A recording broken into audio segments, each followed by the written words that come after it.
Sorry guys if I accidentally blocked you guys again. My dad's phone is like acting up. But anyways, like look at what Zilla just did, boy.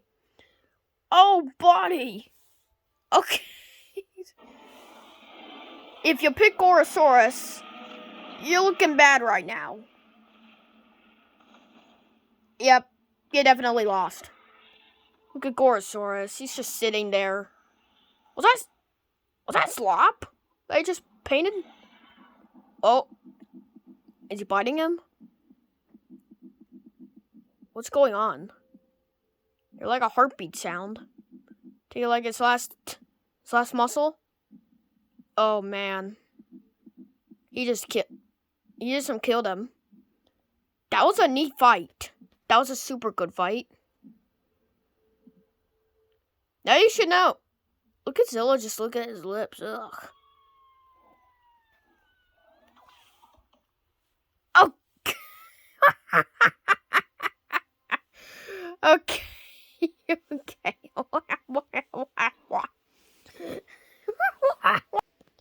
Okay, guys. So that's the end of this video.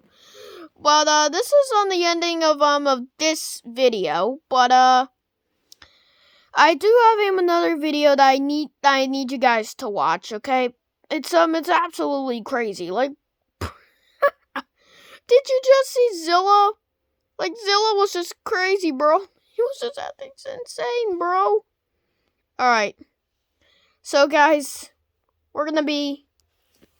Alright, guys, so now we're gonna be jumping into this video right here. It's called Godzilla vs. Mechagodzilla Round 1, Godzilla fan animation preview. Alright, so we're gonna be reacting to this now, so let's see who's gonna win this fight. Well, let's do the warning over here. So cautioned warning. The following I can't even pronounce any of those words. So there's Godzilla. I do know that this video does have texts, but maybe not. There's Godzilla. Godzilla. We gotta help him. Pfft, no way. What's your problem? Oh. I kind of forgot what Zilla just said. Hold up. What's your problem?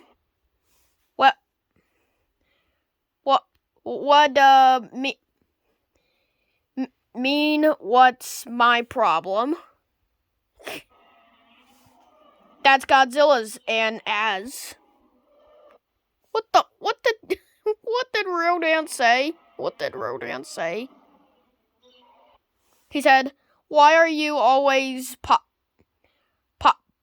pausing over him?" Me? He's the one who bullies me all the time.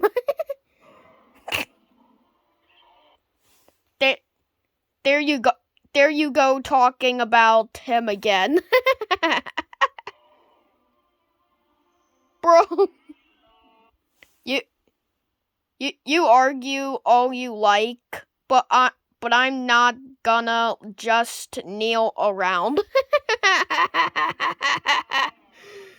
Anguirus really cares about his friend, and also, if you guys could see right there, that's Anguirus, in case if you guys don't know what Anguirus is. Oh, and also now he's saying, Godzilla's my friend, I have to aid him. Aid him? What does that even mean, aid? How did that happen? I don't know what happened, Zilla. I mean, how can anyone call this guy a friend? What is Zilla's problem in this episode? Jeez. He's just acting like a savage. Someone has murdered me back in the 50s.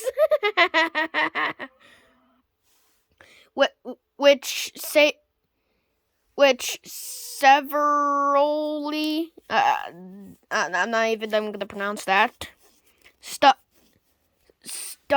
stunned.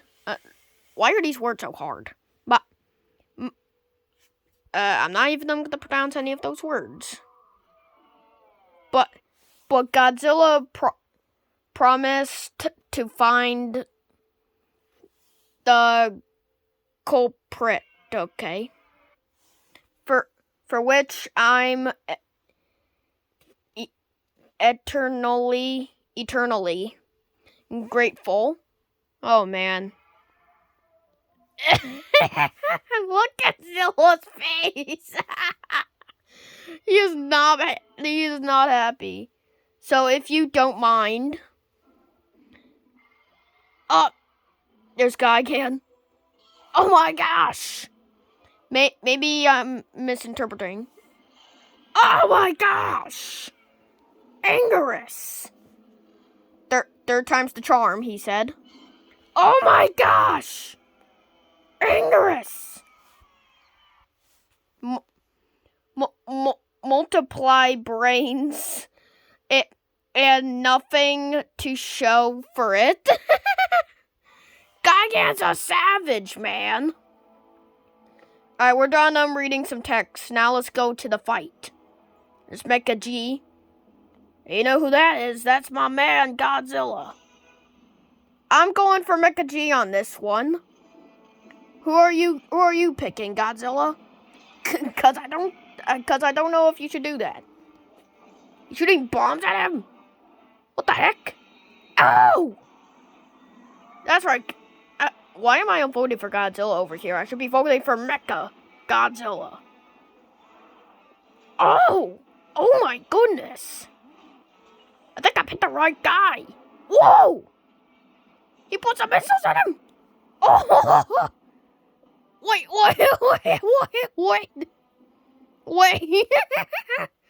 You see what this guy is over here, guys? That is actually the suit actor of Godzilla, or used to. This was Haru Nakajima. And it looks like they just missed his head. Put on your mask on, dude. He was doing the fashion cartoonish Godzilla roar. That's funny. Oh! Oh yeah! Oh yeah! Oh! Did I just pick the wrong guy? No, I gotta stick with Mecha. Oh my goodness! Oh! Mecha! Hey, my guy, do something! Oh my goodness! Guys, what you were seeing right now? Who picked Godzilla here? Because you're looking pretty bad right now, or pretty good. I don't know yet. But I'm going for Mecha. Yep, you're definitely doing very bad. Oh! Oh my goodness! Oh! If you pick Godzilla, you're looking bad right now.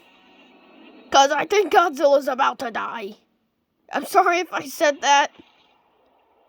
Yep, he's dead. Yep. You guys lost. Jeez. Think I'll end up winning.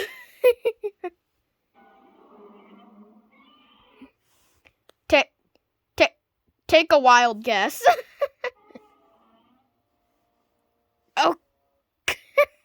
Yeah. Okay, guys, that's the end of this video. We definitely did see a lot of funny things that we said. And I'm not gonna lie, if you think that every single one of these jokes were funny, then yes. Yeah, oh, and also, guys, I just saw something. Alright, so I just saw this video today. Look at this. Now, this video is by Wikizilla. It's a video called Godzilla Monsterverse Kaiju Profile by Wikizilla. So, even though that this is not like a fight animation, I thought that maybe we should check it out together. So let's see what goes on here. Let's see what goes on. There's the new Wikizilla. Hey there, kaiju fans. Titano here. Here it is. It's Titanosaurus, bro. Authoritative look at the monster that saved movie theaters. The legendary Godzilla. His voice really changed, guys. You don't even understand that. Oh my gosh. Godzilla looks so sick. Look at all these guys. Oh my goodness. Oh, look at this guy. Do you guys see this right now? These animations are just so cool. Thermo! Oh! There's Godzilla.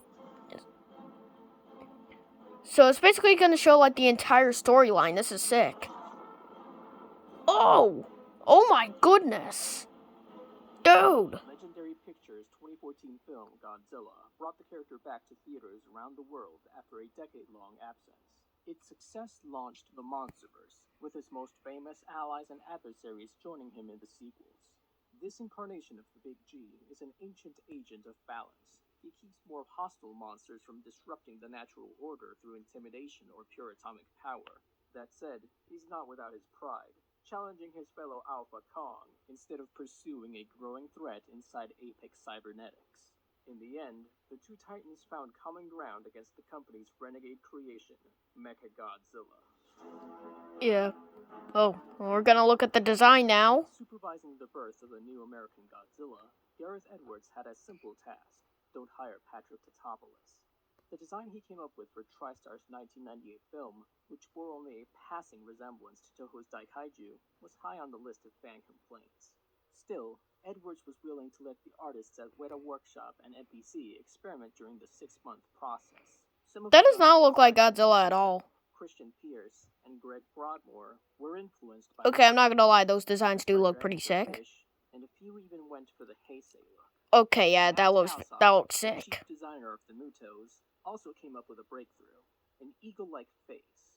Edwards was conscious of the need to make an eagle-like face, okay? Since we were going to be living with this design for the rest of our lives, and ultimately fuse together all of the elements from the assortment. Oh my gosh. The final Gadegoji, as it has come to be known in the Japanese fan base, was clearly recognizable as Godzilla, with a few innovations. Yeah, that does look like Mr. G over here. Like feet, simple, pointed dorsal plates the same color as the body, and a tail that narrowed to a whip. The new look debuted in partial silhouette at San Diego Comic-Con in 2012, and Legendary would slowly reveal more and more of it as the release date neared. Sound designers Eric That looks so cool. and Ethan Van Der Rin created Godzilla's new roar. They first tried the same glove and a contrabass trick that Akira Ifukube came up with for the original film, but found the results weren't quite right for the era of 12-channel IMAX theaters. Does not look. There was metal friction. As a doll put it, dry ice supercools certain types of metal, and it starts contracting and vibrating and produces this shrieking and bellowing. For the rumble at the end of the roar, they manipulated recordings of a potted plant raked across concrete. To capture how the roars would resonate in a city, they blasted them from the Rolling Stones tour speakers in a Warner Brothers backlot, which could be heard from about 3 miles away. The sound of Godzilla's atomic breath came from the launch of a Delta IV rocket, with the build of a heavily manipulated elephant trumpet. The finished movie changed a number of elements in the June 2012 script by Max Borenstein, which is available online. The Godzilla skeleton would have been discovered in Siberia instead of the Philippines, but this was changed as it was deemed too similar to a scene in Man of Steel. Godzilla's backstory included references to Oto Island, and a theory that radiation from the Hiroshima and Nagasaki bombings affected him somehow. In San Francisco, he would have done a bit more sightseeing, forced onto Alcatraz Island by a bizarrely effective military assault and smashing the Transamerica Pyramid while fighting the male Muto. With the female Muto's magnetism preventing him from using his atomic breath, he killed the parasites with a bite and a big swing of his claws. Edwards claims he came up with the glorious Kiss of Death finisher, initially as a joke. It took 7 or 8 months for the team at NPC, supervised by Guillaume Rocheron, to turn the new Godzilla into a CG model. The company also handled the keyframe animation for the monster throughout the film. There was a minor performance capture component as well, with Andy Serkis and his Imaginarium Studios brought in as consultants. Late in post-production, Serkis stepped in again to provide some references for Godzilla's eyes. His fighting style was based on that of bears and Komodo dragons. T.J. Storm provided full-body performance capture reference for the character, and he's also claimed credit for the Kiss of Death. Conflicting stories aren't just for movies made in the 60s. Performance capture can be thankless work. Storm's name doesn't appear in the movie's end credits, and we have only 2 behind-the-scenes photos of his session. 2019's Godzilla, King of the Monsters, is a different story. He worked personally with director Mike Dougherty, appeared in the bonus features, and was listed early in the credits. Rocheron, meanwhile, was promoted to visual effects supervisor of the entire film. MPC built the new Godzilla model, which boasted a more advanced facial rig, and animated most of its scenes. Dougherty and Alsop made some tweaks to the 2014 design. Their Doha Goji brought the Garagoji a skosh more in line with the typical Toho Godzilla. It had dorsal plates closely based on the original 1954 suit, a larger head and claws, and a shorter tail.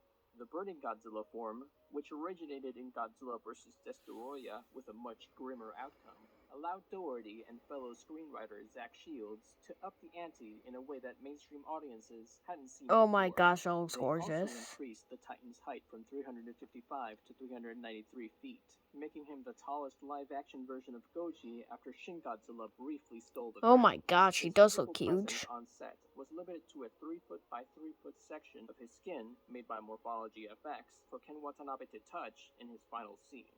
According to Rocheron, it was overwritten with CG so we could make it move with Godzilla's breathing. To help the actors react to the Titan in other scenes, Dougherty blasted his roars using a device he called Behemoth and Voice of God.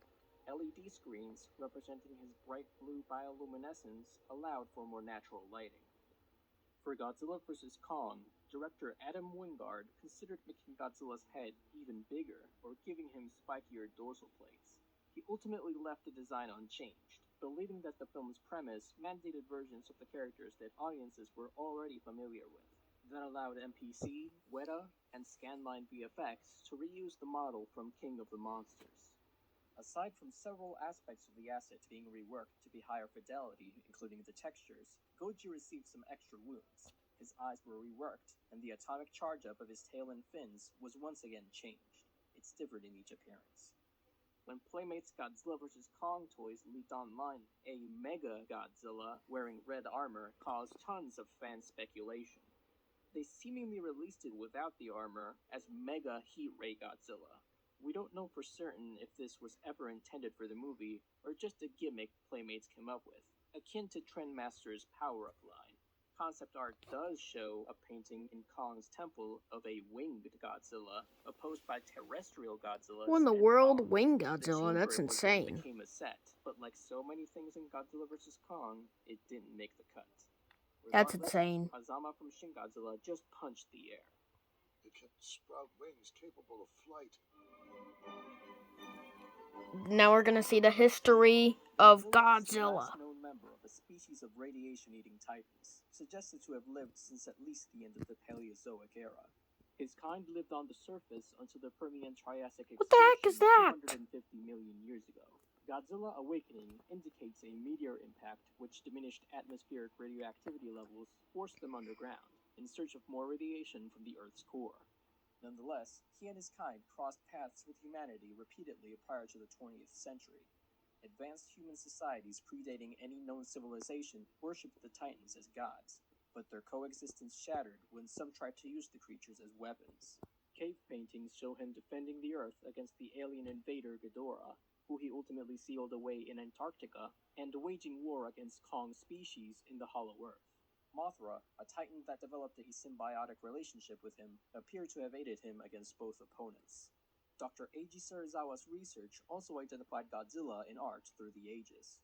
The opening credits of the 2014 film even implicated him in the 1898 sinking of the USS Maine, a major cause for the Spanish-American War. Huh. You have a spot? Oh man, stupid ads. We all know about the design now. Now we go to the history, boys. Let's go! The 2014 film and its prequel comic are filled with contradictions about the Titan's mid-century activities that Legendary has never really bothered addressing. Rather than try to reconcile them ourselves, as we did for our Monarch timeline video, which was set in universe, we're going to present them in succession. The American nuclear bomb that leveled Hiroshima in 1945 also summoned a radiation-eating parasite that had been dormant for millions of years, Shinomura. Godzilla, its natural predator, pursued it to the surface. The parasite's raids on ships in the Pacific led to the formation of a secret Japanese-American unit called Monarch in 1946, intended to destroy it and any other monsters. Among its founding members was Eiji Serizawa, a Hiroshima survivor whose family would become forever intertwined with Godzilla. Monarch chased reports of Shinomura attacks on nuclear sites across the Pacific Rim. Many eyewitnesses reported a second monster chasing it off, with one man in Guam identifying him as the legendary monster Godzilla, which the Americans later mispronounced as Godzilla. Monarch unsuccessfully searched for him in Challenger Deep in 1950 using the USS Nautilus, the first nuclear submarine, at Serizawa's suggestion. He continued building a case for the monster's existence and his essential role in defeating Shinomura, though his superiors were unconvinced. The parasite became even more dangerous after a sample of it obtained by Monarch grew into a second monster in 1953 and escaped. Serizawa, tracking Godzilla alone, witnessed a battle between him and the Shinomura on Monsta Island the following year. After Godzilla killed one of the creatures with his atomic breath, the other retreated. With the US Navy now aware of Godzilla's existence, they made plans to destroy both monsters with the Castle Bravo hydrogen bomb test at Bikini. You can destroy Godzilla. He's our savior. But they were unable Not to really, confirm but in the Godzilla's movies, death. yes. The facts presented in Godzilla 2014 go like this. In 1954, the USS Nautilus inadvertently awakened Godzilla from the ocean's depths. He began sinking both Russian and American ships in the Pacific, stoking Cold War tensions. When the Americans found out a monster was responsible, they attempted to kill him with a series of nuclear strikes presented to the public as weapon tests, including Castle Bravo. Monarch, a multinational coalition formed the same year, was closely involved with those strikes. Confusing matters further, the Muto file bonus feature included on the movie's home video releases says, "We first became aware of their existence in the late 1940s, after a series of unexplained attacks on the military vessels in the Pacific." Shinomura is neither mentioned here nor in the film. Kong Skull Island took elements from both versions of the story. William Randa stated at the beginning of the film that Monarch was founded in 1946. However, The 1954 Castle Bravo nuclear tests weren't tests. They were trying to kill something. this isn't perfect terminology, but it suggests all 6 tests conducted during Operation Castle were part of the campaign. At the end of the movie, which is set in 1973, Monarch agents Houston Brooks and Lin San showcased some of the cave paintings their organization had found since '54, with one depicting Godzilla squaring off against an enormous 3-headed beast. In 1999, a cave-in at a Filipino mine revealed the skeleton of another member of Godzilla's species, as well as the spores of another parasitic species, the Mutos. One had already hatched and swam to Japan, where he attached himself to the Janjira nuclear power plant and formed a cocoon. Monarch moved to cover up the incident and transport the dormant spore to a nuclear waste repository in Nevada. When the male Muto emerged in 2014, he escaped containment and flew east. Sensing this new threat, Godzilla chased him to Hawaii, causing mass destruction as he made landfall.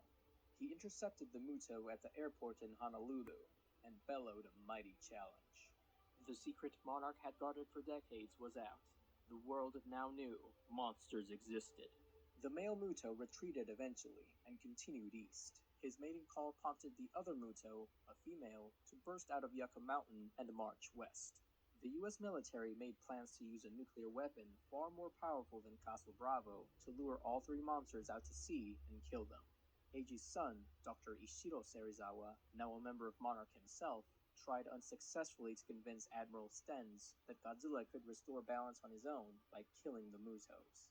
As the Big G entered San Francisco Bay and began surfacing, the ships around him panicked and opened fire.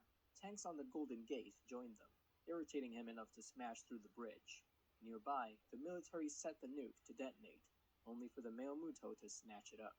After he presented it to the female as a kind of bridal gift, he engaged Godzilla once again. They struggled into the night, witnessed by a Halo jump team sent to defuse the bomb. The tides turned against Godzilla when the Mutos are a savage, man. Lieutenant Ford Brody, who had his own vendetta against the Mutos, destroyed their nest, inadvertently giving Godzilla time. By the way, guys, if you guys are wondering of like why I'm not talking now, it's just because I want you guys to like hear what the guy is even saying. So that's why I'm not talking so much in this part of the video. That's why. As he gathered his strength to continue the fight, he briefly locked eyes with Ford. With the There's Godzilla. Shut, the rest of the jump team carried it to a boat in the hopes of getting it clear of the city. Ford got it moving as the female Muto slaughtered his comrades. There's female Muto. Oh no. He prepared for his final stand, but Godzilla struck first. Oh my gosh, there's Big G. Boom! Decapitating her. As power returned to the city and the boat, Godzilla roared in triumph before collapsing in exhaustion. Ford steered the boat out to sea, and a helicopter rescued him just before the timer reached 0. The next morning, Godzilla woke up, let loose one last roar, and returned to the sea. A news chyron that day gave him an enduring nickname, but there was a note of doubt there as well. Among the victims of the San Francisco scuffle were Mark and Emma Russell, 2 Monarch agents living in the city at the time. While their daughter Madison survived, their son Andrew did not, and as Godzilla marched into the sea, the seeds to something worse were being planted. Later in 2015, Godzilla Aftershock. Godzilla faced the Muto's parent. Their first encounter in Guam was short. Muto Prime decked him and tunneled away. We already have the Muto's name, Muto Prime, or Prime Muto. We're just going to call him Prime Muto. After the battle, the Japanese government shared with Monarch a series of Phoenician stone tablets dating to the 11th century BC. They told the story of Muto Prime being their Titan god, Dagon, and implanting Dagon, that's ovipositors. He staggered to the Philippines. In case if you guys don't know what Dagon is, it's basically one of Godzilla's species. That's exactly what Dagon is. Muto Prime also tried to use its ovipositors against Godzilla in France. To better his odds, she proposed replicating the sonic pulse emitted by its eggs to confuse it. Her first attempt in the Azores was disastrous, causing the United Nations to lose interest in picking a side in the War of the Titans. Undeterred, Emma pulled some strings to obtain the prototype sonar device she and her husband had built. The next battlefield Muto Prime chose was a nuclear repository station in Montana. Again, it gained the upper hand, shattering Godzilla's dorsal blades with a sonic scream. Emma's prototype halted its assault at a crucial moment, however, and Godzilla struck back. Hoisting Muto Prime onto his back, he blasted it into the air with waves Oh of my nuclear gosh. and finished it off by crushing its head. It's kind of like Shin Godzilla a little. Trek back to the sea, a cloud of blue smoke trailing behind him. Blue smoke. Crazy. Oh my gosh, not the commercials again. Okay, we'll be right back again. Godzilla King of the Monsters 2019. The public reaction to the existence of giant monsters, now called Titans, has created a divide. Monarchs sought to continue preserving and studying them, while the government called for their extermination, including Godzilla's. Unbeknownst to them, Emma Russell had been working behind Monarch's backs by siding with an eco-terrorist group, who planned to release an enigmatic Titan located in Outpost 32. Meanwhile, in Monarch Outpost 54, Godzilla approached, gave the base a good scare in a display of dominance, then turned his attention to Outpost 32. Boarding the USS Argo, the members of Monarch arrived in Antarctica before Godzilla. After a brief encounter with Jonas Men, where Mark Russell learned Emma had been working for them this whole time, the group succeeded in awakening Monster Zero, the three-headed dragon. Here's Ghidorah. Group of underprepared Monarch agents and good sports. Ghidorah's a savage, man. Before Godzilla arrived on the scene, erupting from the ice. A battle between the two broke out, with the Monarch agents caught in the middle of it. The ancient rivals were evenly matched, but this first round ended in a draw and they were interrupted by the intervention of These guys are savages, man. Ghidorah vanished into the sky. Later, as Rodan escaped from his There's Rodan, the fire turkey. As I'm like doing to call him Rodan Fire Turkey. Sorry. Oh my gosh. The now two-headed monster was no match. things may have ended right there had it not been for the military's last-second intervention with the Oxygen Destroyer, a new device intended to kill both Titans. A mushroom cloud glowing an eerie green erupted from the water. The Oxygen Destroyer killed everything in it, except for its intended targets. Ghidorah flew off, with Godzilla heavily wounded and nowhere in sight. His rival seemingly vanquished, King Ghidorah Oh perched my himself atop gosh. the volcano on Isla de Mara and regenerated his missing head. Declaring himself the new Alpha Titan, he let out a screech that awakened Titans all over the world, coming under his influence. They scrambled to figure out what they needed to do next. With the help of Mothra, they tracked the wounded Godzilla to his ancient lair in a lost city underwater.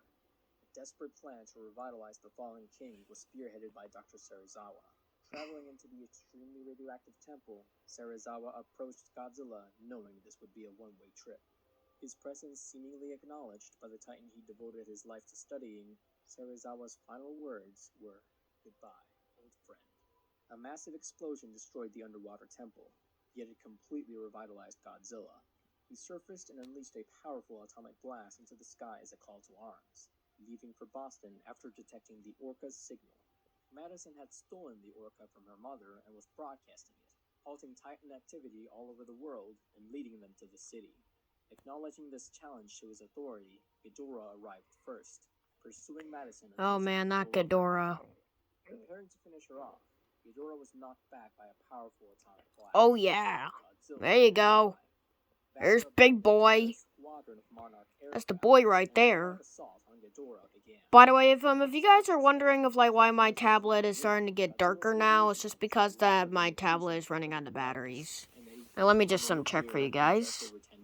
It Mothra is suddenly emerged from the clouds to back Koji up. The tag team it's like didn't last, though, 3% with right Rodan, now, who but submitted to Ghidorah, my taking tablet control. it does not. Eventually, Ghidorah bested Godzilla, grabbing him and flying high into the atmosphere, dropping him from miles high onto the ground. While Mothra was able to defeat Rodan, Godzilla was on the ropes.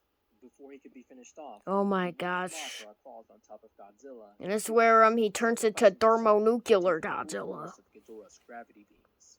Her life force precipitated onto Godzilla, his skin crackling red as he absorbed it. There's Ghidorah Thermo. ripped into his rival and lifted him into the air, siphoning his energy. Concurrently, Emma and Mark serendipitously fixed the Orca. Sacrificing herself, Emma let Ghidorah away from her family using the Orca, distracting Ghidorah for long enough that Godzilla was able to make another full recovery. There's Godzilla. The monster turned to face burning Godzilla. A series of There's nuclear Thermo. explosions expelled by the He god of used the destruction thermal disintegrated pulse. Ghidorah's body piece by piece. Oh my At gosh. last, Godzilla pinned down his foe and reached critical mass. Boston Oh was my. consumed in Thermo massive Godzilla's a savage, man. I'm telling you. from the rubble with Ghidorah's middle head in his mouth, ultimately incinerating it with a glorious atomic heat ray. Oh my goodness, that is crazy, He was surrounded man. by several of the Titans summoned by the Orca's signal, joined last by Rodan. However, they each submitted to him, as it was easily understood.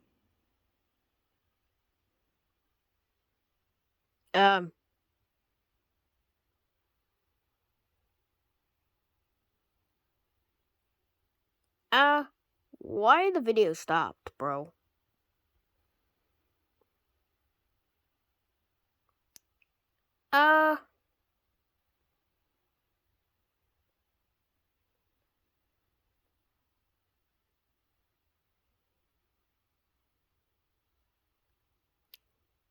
Okay. Well, oh, okay, never mind. I fixed it. Godzilla Dominion. And it's frozen again. Great. Require a nuclear warhead for There you go. sustenance and was refusing to submit. Knowing its detonation would damage the land and sea, he engaged her. Following a vicious brawl, she'd gotten the message and fled. Godzilla next arrived in the Amazon rainforest, where Behemoth was locked in battle with Amuluk, who'd managed to shatter one of the Titan's tusks and soon knocked him out. Godzilla stepped in and threw Amuluk as he dragged the beast away. Amuluk submitted to the Alpha and left, while Behemoth got back on his feet and wandered off. Tired, Godzilla returned to the former location of his lair in the Hollow Earth, which was destroyed when Ishiro Serizawa gave his life to revitalize him. As Godzilla observed the site where his altar once stood, he was suddenly attacked by a murderfish swarm which arrived through a passage that What had the about heck, a 4 floors to murderfish Hollow Earth. swarm? They were easily killed, but more kept arriving, as did a single colossal murderfish genitor. Oh my Godzilla clashed with gosh. it, ultimately killing it by tearing its spine from its body. Their hive mind shattered, Godzilla incinerated them all with his atomic Oh my breath. With gosh. the energy from the planet's core upon which he fed no longer flowing to this place, Godzilla left, seeking out a new source of nourishment. Granted the ability to perceive the entirety of the world around him by Oh my Mothra's gosh, look at sacrifice, that. Godzilla used this to search for a new home, one he'd been driven from by a rival. But first, sensing a disturbance in the ocean depths, he arrived at an area where numerous animals had been apparently killed by humans. He also came upon the titan Nakika trapped within a net. Godzilla freed the monster and turned his attention to the humans responsible. After making short work of those attacking him, he destroyed an oil platform he attributed as the cause for the death of the animals. Godzilla eventually came ashore at his destination. He roared to signal his intentions, sensing his rival was still there. But it was the titan Tiamat who attacked him, coiling her body around him and dragging him underwater continually as they fought. Finally, the two surfaced in an air pocket. Godzilla grabbed Tiamat and smacked her onto solid ground with his tail. Good. Proceeded to I'm stomp glad on they her head, I'm glad they but she was defeated him. defiant, roaring at him. Oh, Godzilla Tiamat looks responded, like a savage, but nothing man. forced her to back down. Godzilla continued deeper into the cavern and came upon one of his old lairs, adorned with paintings of himself and the humans who worshipped him. Oh my Godzilla eventually gosh. found the skull of the rival which had once driven him from this place, a member of Kong's species. With his new home found, Godzilla could rest. But first, he had to call the other titans to their rest as well. You have a spot? Stupid ads again. Following a long Godzilla period of versus inactivity, Kong Godzilla finally. suddenly appeared in Pensacola, Florida, and attacked an Apex Cybernetics facility. This was the first Titan attack in years, and the fact that it was Godzilla was puzzling. Convinced that something was making Godzilla act that way, Madison Russell contacted conspiracy theorist Bernie Hayes, and they, along with her friend Josh Valentine, managed to infiltrate an Apex facility to get to the bottom of it. Meanwhile, Kong was being transported by a carrier fleet through the Tasman Sea.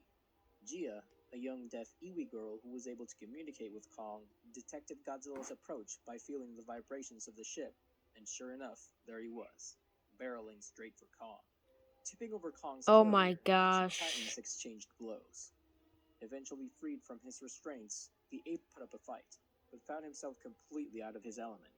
Godzilla coiled around and dragged him, but depth charges detonated above the monsters allowed Kong to escape to the surface barely in time. At that point, Lind advised Admiral Wilcox to deactivate all power in the fleet in order to play dead, and signal to Godzilla that he had won. Satisfied, the King of Monsters swam off. Sometime later, Apex activated mechagodzilla. As a result, My boy Godzilla Mecha turned G. abruptly and started towards Hong Kong, building up atomic energy as he arrived. By the time he made landfall, the mecha he was tracking had gone offline. At the same time, he sensed something was happening down below. Unleashing a massive amount of pent-up power, Godzilla fired straight at the ground, drilling a crater into the hollow earth. Meanwhile, a joint Monarch Apex expedition using Kong to lead them to a hollow earth energy source ended in betrayal. Apex harvested the energy they'd been looking for and transmitted its signature to headquarters. In the ensuing chaos, Godzilla's heat ray finally broke through to the chamber, and as it collapsed, Kong grabbed his new axe and climbed up the hole to Hong Kong. The Titans confronted one another, and a fierce brawl in the neon-lit cityscape ensued. Following a few traded blows, Kong blocked a heat ray using his axe. Godzilla rushed in and tackled Kong, who launched the weapon right into Goji's thigh. Knocking his foe away first, Godzilla grabbed the axe in his jaws and hurled it away. The Big G took aim at Kong with repeated atomic blasts after that. Soon enough, one landed, burning the ape and knocking him down, with Godzilla grinning in delight. Kong got back up, and the pursuit continued. Eventually, the one surviving Hollow Earth aerial vehicle containing Doctors Lind and Andrews, as well as Gia, I did see this guys, fun fact, I have seen this movie before, so It's nothing really exactly new for me, but if you guys haven't seen the movie, then this will probably be new for you. Ceased glowing. Godzilla got back up not long after and began prowling on all fours. Misdirecting him with a crane, Kong ambushed Godzilla, but the enraged atomic monster quickly tossed him away, relentlessly assaulting him in a fury prior to finally pinning him down. They bellowed in each other's faces, but Godzilla knew the fight was over. Taking his foot off Kong's chest, the king of the monsters turned and left him to die. Kong weakly got back to his feet, only to collapse and pass out. Meanwhile, the Hollow Earth energy that Apex had Oh my reconstructed gosh, there's led to them Mecha losing G. control of their ultimate weapon, mechagodzilla, which broke out into the city.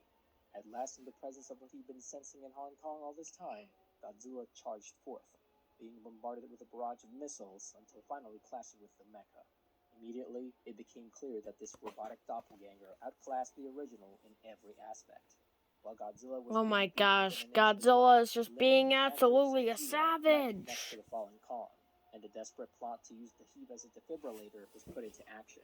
Just as Mechagodzilla was about to perform its own kiss of death by firing its proton stream down its counterpart's throat, the revived Kong jumped in and pulled its head back, saving Godzilla. The robot threw the ape off its back, but the Big G recovered and grabbed it by the arm. The Titans briefly tag-teamed the mecha until it knocked both aside. Kong saw his axe and ran to get it as the mecha focused its wrath on Godzilla again. He re-entered the battle and swung his axe into Mechagodzilla repeatedly, but ended up in a pinch. Fortunately, Madison's group interfered with the mech's control monitor at Apex HQ, and it led to the robot stalling briefly. Godzilla took this opportunity to fire his atomic breath at the axe, charging it. Kong turned the tables on the robot, hacking it apart and ripping off its head, holding it up victoriously. Godzilla bellowed and approached his former opponent, who weakly got back to his feet, axe in hand. The two stared each other down. Once Kong finally dropped his axe, Godzilla roared in acknowledgement and turned around, wading out into the ocean. Finally, we went to the abilities, finally. The trademark of the character that was actually carried over this time, Godzilla can unleash a powerful stream of atomic energy from his mouth. Its power varies from film to film, but the force of the blast is determined by how long he charges it. As it charges, energy is drawn from its bionuclear circulatory system, triggering a neutron flux that appears as a blue glow traveling from the tip of the tail to his dorsal fins. This is ultimately expelled from the mouth. In the 2014 film, the ability is used as a last resort, and has enough power to push back the female Muto, as well as decapitate her when blasted directly down her throat, a maneuver affectionately nicknamed the Kiss of Death by fans. Godzilla uses his atomic breath much more frequently in his fights against Ghidorah and Kong, showcasing its destructive power on buildings when it misses. His battle against Ghidorah in Boston revealed how much stronger it had become following the dose of radiation Serizawa had given him, as it easily sent the three-headed terror flying on 2 occasions. The blast was powerful enough to drill all the way into the Hollow Earth, following an indeterminable period of buildup. GBK bonus material states that the energy yield of the Big G's heat ray is equivalent to 3.15 times 10 to the 14 joules, comparable to the total energy released by the meteor which exploded over Chelyabinsk, Russia in February 2013, and 5 times as powerful as the 15-kiloton bomb dropped on Hiroshima. In addition to its use as a weapon, his atomic energy is used for dominance displays in a couple different ways. The monster vs. Godzilla excels in close-quarters combat. He leverages his immense mass to ram and pin opponents. He overpowers smaller foes with his size advantage, having the upper hand on the Mutos when they were fought individually, and holding his own against Ghidorah. That said, his stamina isn't limitless, indicated by his sheer exhaustion after Muto fights, and the handful of times he was put on the ropes by worthy foes. His powerful jaws are frequently used to grapple with his opponents, its grip strong enough to swing the male Muto from side to side like a dog with its toy, drag the 60,000-ton female into the Kiss of Death, as well as toss Kong several city blocks with enough force to dislocate the poor ape's shoulder. Godzilla's a savage, man. Drew blood from the female Muto when they first clashed, and ripped off one of Ghidorah's heads during their brief underwater scuffle. His close-quarters combat skills are further bolstered by his sharp claws, which tear deep into his enemy's otherwise impervious flesh. Godzilla's giant tail makes for a powerful weapon. His finisher against the male Muto, A big wide swing of it forcefully impaled the parasite to beams on a skyscraper. Even when shortened for his minor redesign in 2019, it's strong enough to knock Ghidorah back and destroy several warships during his first encounter with Kong. The top speed for a tail swipe of his is listed at 89 miles per hour. For the first time since Godzilla vs. Mechagodzilla, the Big G's tail is prehensile at least to a degree, as it wrapped around Kong as he dragged him down into the ocean's depths. Godzilla is capable of running at high speeds on land. When he charged at Ghidorah during their final battle, he reached a speed of around 200 miles per hour. He ran at similar speeds when he encountered Mechagodzilla, and he's just as quick and ferocious when he went full crocodile on all fours during his final match with Kong. Classically impervious, conventional weaponry does not seriously damage the King of Monsters at all, and it's difficult for other titans to pierce his armored skin. Perhaps most impressively, he can withstand the force of the blast of a point-blank nuclear detonation. First the 15-megaton Castle Bravo, and the modern bomb detonated by Serizawa. Unlike in the Heisei series, entering the burning Godzilla state didn't guarantee his death, as the excess nuclear energy was expelled when it reached the peak. Godzilla is adapted to life on both land and sea. His swimming speed in King of the Monsters was at one point stated to be over 60 knots, roughly twice as fast as the Nimitz-class aircraft carriers and Iowa-class battleships he swam beside and through in both G-14 and GBK. Taking advantage of the system of tunnels running through the Hollow Earth, he can travel across the globe far quicker than it would otherwise take anyone going on the surface. Godzilla is well suited to underwater combat, especially against non-aquatic foes, absolutely dominating Ghidorah prior to the Oxygen Destroyer's intervention. Godzilla has a lot of abilities, man. Prior to the Oxygen Destroyer's intervention. This guy feeds on radiation, which powers his atomic breath and has allowed him to survive for eons. Since the diminishment of atmospheric radiation, he receives his sustenance from the Hollow Earth, specifically from his lair that ancient humans built for him prior to its destruction. Godzilla is actually strengthened from nuclear detonations, absorbing whatever radioactivity from the blast his body's able to outright.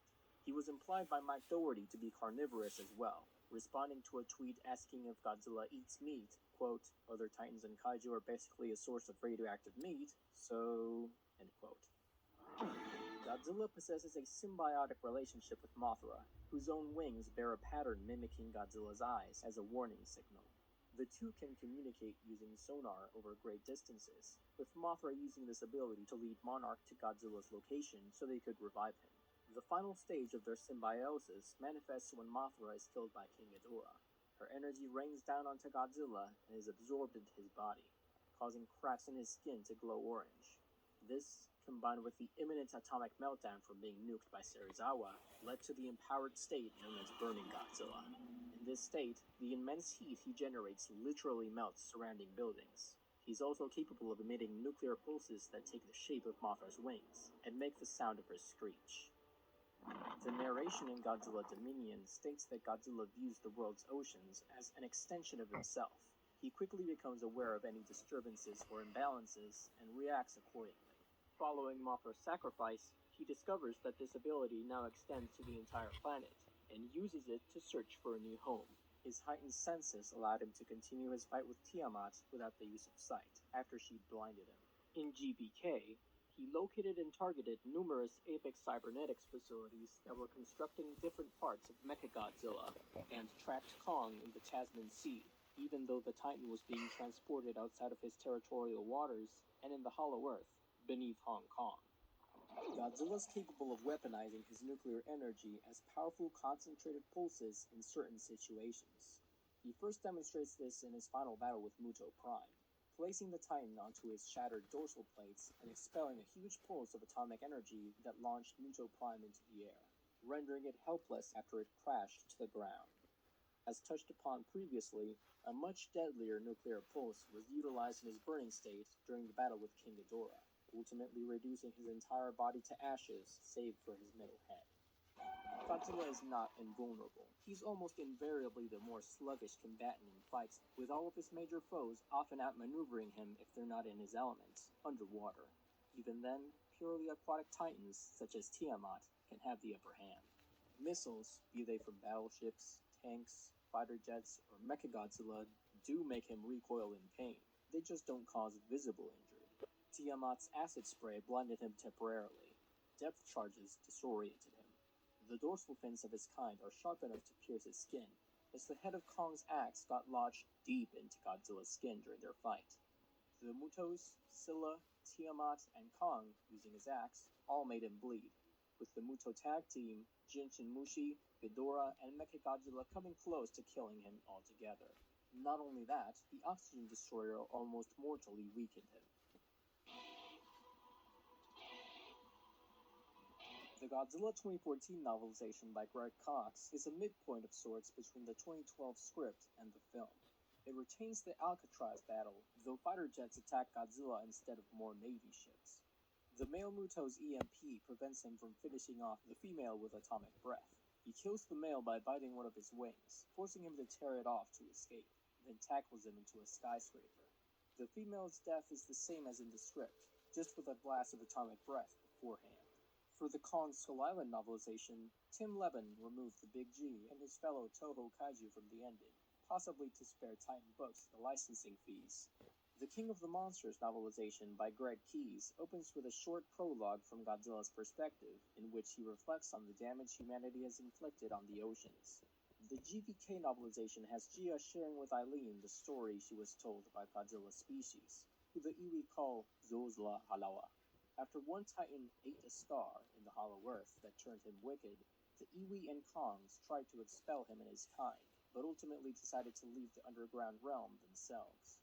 Both of the Keyes novelizations acknowledge the events of the Monsterverse comics, whereas the movies, never do. In the novelization of Godzilla vs. Kong, Madison Russell speculates that Apex may have created another version of the Orca, which doesn't have a payoff in the finished film, but did at some point during development. In early versions of the movie, Godzilla would have been manipulated by a new version of the device, dubbed the Orca Z, providing a more direct explanation for why he suddenly attacked the Apex facility in Florida, as Maya Simmons' character would have been setting him up to make her father look like a hero when Mechagodzilla defeated him. Moreover, when the power of the fleet was shut down to make Godzilla less aggressive, it would have ceased the influence of the Orca Z as well. In the final cut, Godzilla just kinda stops attacking. The 2014 Big G first appeared in a trio of free-to-play games released that May. The browser-only single-player strategy game Godzilla Crisis Defense, the first-person action game Godzilla Strike Zone, and the Match 3 puzzle game Godzilla Smash 3. The latter was the only tie-in game that had you play as the Big G. The other two featured him as a villain with no Mutos in sight, just like the marketing of the movie. In Bandai Namco's PlayStation 3 and 4 Godzilla, he was the final boss of the God of Destruction mode, becoming playable once you beat him, though he was instantly available if you'd pre-ordered the game, which probably only 3 people did outside of Japan, and I was one of those 3. He also featured in Godzilla Kaiju Collection, where you could get a cool red variant of him. Aside from the Monsterverse slot machine in 2020, his next full-fledged game appearance wouldn't be until Godzilla Battle Line, another gacha game. He can barely fend off a swarm of Kamacuras, or even Manoa, by himself, but with enough strategic placing and patience, he can absolutely annihilate a powerful enemy. Battle Line was one of many collaborations tying into the release of Godzilla vs. Kong, including PUBG Mobile, Roblox, World of Warships, and a couple of Chinese app games. Finally, for G's 67th birthday, he and Kong were part of the soft launch of the casual action game Go Big. Godzilla had an expanded role in some iterations of Kong's Skull Island. Late in post-production, the editing team was planning to add an image of Godzilla to Randa and Brooks' presentation to Senator Willis, but Jordan Vo Roberts objected. The image of the ship at the beginning, at the very last minute, they were going to put an image of Godzilla in, and I was freaking out. I was like, we cannot start our Kong movie with the image of Godzilla. Let this be about Kong. And in an Empire interview, he revealed that one version of the post-credit scene had Conrad, Weaver, and Brooks on a ship watching Godzilla burst through the Arctic ice. The opening credits of Godzilla vs. Kong gave Godzilla a weight of 164,000 tons, much heavier than he was in King of the Monsters, even though his design and height remained the same. That stat, along with his blood volume and the tensile strength of his bones, were taken from a 2014 Popular Mechanics article by Danielle Benton. Adam Wingard attributed this mistake and others to finishing that title sequence while doing 200 other things during the pandemic. Some things got a little overlooked.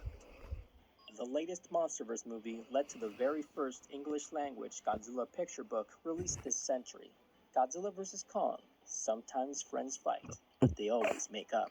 Godzilla and Kong travel the world demonstrating the key tenets of friendship, and they even make nice with mechagodzilla. With the MonsterVerse slated to continue, we'll be seeing more of this Big G in due time. But for now, that's all we have for him. Thank you, Kaiju fans. Take care.